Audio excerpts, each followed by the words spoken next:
Hey, welcome to the Everything SEO podcast. I'm Michaela, a stay-at-home mom of 3 who just happens to be in love with everything related to SEO, blogging, marketing, coffee, and we're shedding light into the many mystifying corners of search engine optimization and what that means for us service providers, small business owners, and bloggers.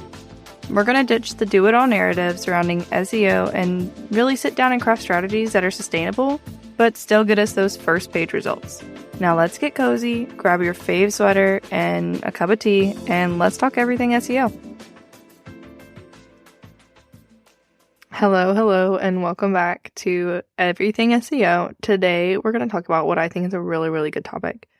Mainly because it kind of pertains to everybody. Like, it doesn't matter. As long as you have a website, this relates to you.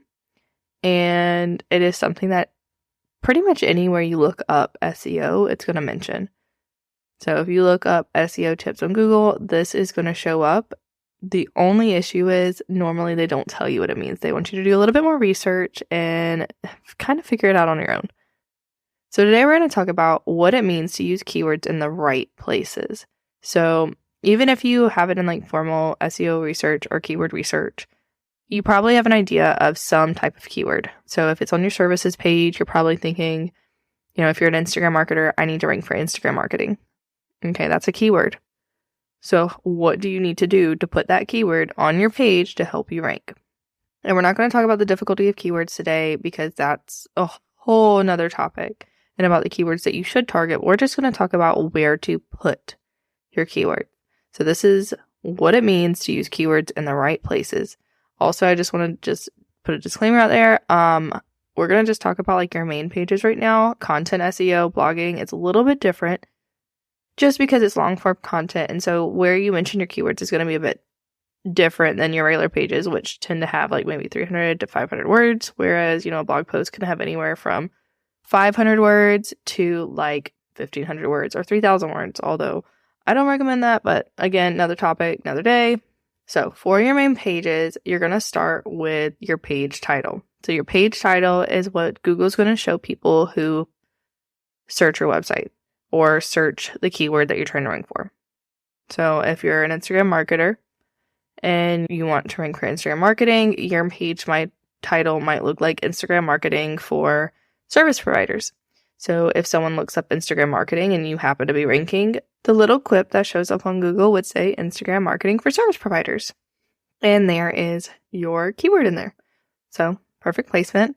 All right, moving on to the next one, it's going to be meta description. So underneath, if you show up on Google, you see the page title, and then right underneath there, what's like a little description about the page, that is the meta description.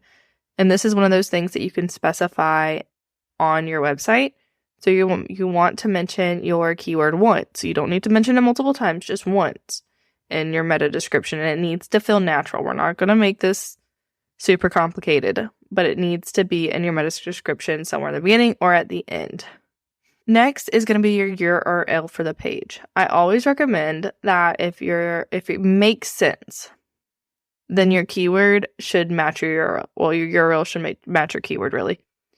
So if your keyword is Instagram marketing, your URL is going to be yourwebsite.com/Instagram marketing. Next is going to be your H1 heading. Your H1 should be at the top of your page, and you should only have one H1 heading. You're going to want to mention your keyword, again, naturally, please, there, and then also in some of your subheadings. So this is your H2s and H3s. Do this with a little bit of caution. Remember, we're using a sprinkle, don't spray technique with your keyword. We want to sprinkle it in your content. We don't want to spray it. Next, it's going to be in your image alt description. So this does not have to be in every image alt description on the page. Pick your main image and then sometimes pick a secondary one if you have a bunch of images on your page to use your keyword in. And again, it needs to feel natural. It should not feel forced. It should not be like Instagram marketing would be the entirety of your alt image description, because we also have to remember that this is for accessibility. So it needs to make sense in the context of the image.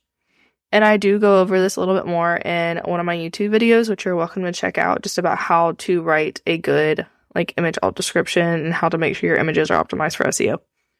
So in your page content, like on your main pages, I'm not talking about blogging pages, just on your main content, you want to sprinkle it in there.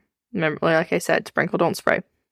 A good rule of thumb is 1 to 2 times per 300 words, excluding headers. Now, you can kind of alter this as you see fit, like if it makes sense, but we don't want to stuff our keywords. All right, and then for like blogging content SEO, we are going to follow a similar like setup for the basic SEO. But then when it gets to like your headers and your content, it's going to be a bit different. So we're going to cover that in the next episode. We're going to dedicate an entire episode just to covering putting your keywords in the right places for blog posts. Now, and I mentioned these before kind of as we were going through, but I want to just touch on them again just so you kind of have them in your mind while you're using and putting these keywords in places. And doesn't it just seem a little bit more simple when we break it down like that? Like, there's what? 6 places. Or 7 places if we're going to talk about like the actual content on the page. 6 places to 7 places on the page where you need to mention keywords.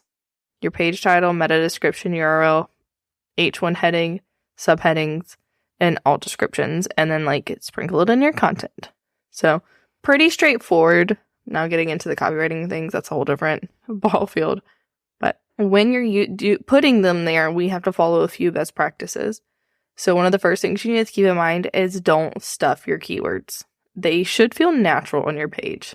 They shouldn't feel like you're forcing it. They should fit into the conversation. They should flow in what you're trying to share. That includes like your regular content, so your paragraphs, and it should also include your headers. Like it shouldn't feel forced. Now, sometimes when we're targeting a specific keyword, we do have to get a bit creative in how we're phrasing it. But overall, like just keep calm, brainstorm a little bit, and just make sure it feels natural. Now, again, the next best practice, like I like to remind you, is no hiding keywords. This is very similar to like stuffing keywords, but at the image, like your end of your image description, like don't just add the keyword. Or my favorite comparison is, I don't know if you ever heard or saw it when you were in school, but one of the things that was going around was adding, when you had to hit a certain word count, adding another paragraph of just random or duplicating a paragraph and putting it in white words. So they would put like text in white at the bottom of the page, and so the teacher wouldn't see it, but it would count towards the word count.